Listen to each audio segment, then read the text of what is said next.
Explique-moi le code de la route. Bienvenue dans ce numéro d'Explique Code, la rubrique qui vous explique les règles du code de la route sénégalais, une initiative de l'Auto-École Express Sénégal.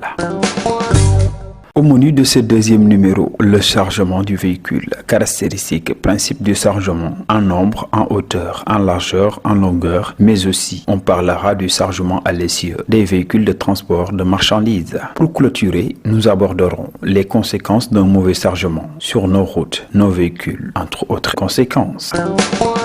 Tout d'abord, il faut souligner qu'il existe un bon nombre de signaux qui réglementent le chargement. La largeur du chargement peut être limitée à 2,50 m ou bien la hauteur à 3,50 m, de même que le tonnage pour tout le véhicule, sinon à 5 tonnes par essieu. Les accès aussi peuvent être réglementés en fonction du chargement transporté par le véhicule. Pour connaître le nombre de personnes que vous êtes autorisé à transporter avec votre véhicule, il ne faut pas regarder le nombre de places, mais plutôt voir les mentions sur votre carte grise. Mais attention au transport d'enfants qui requiert davantage de normes et de dispositifs. Le transport de marchandises se fait avec des véhicules conçus pour cela.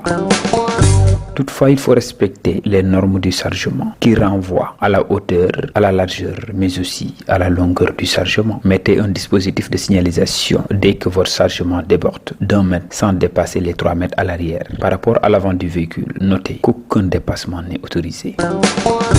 Le poids du véhicule chargé doit également respecter les normes du code de la route et du règlement 14 de l'UEMOA pour le poids total autorisé en charge PTAC, voire votre carte grise.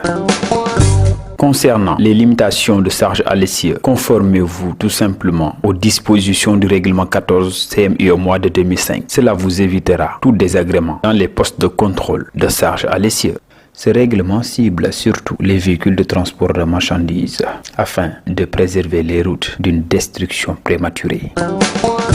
Justement, un mauvais chargement est toujours néfaste à votre sécurité routière et à celle d'autrui. Les conséquences sont nombreuses: éclatement de pneus, renversement de camions, accident de la route, défaut d'indemnisation des passagers en cas de surnombre, emprisonnement ou amende du conducteur, mais aussi surconsommation en carburant en cas de dépassement du poids autorisé. C'était tout pour ce numéro. Bonne journée et à bientôt pour un autre numéro avec Explique Code, une initiative de l'Auto-École Express que vous pouvez trouver sur www.expressgroup.com ou bien sur Facebook avec Express Auto-École.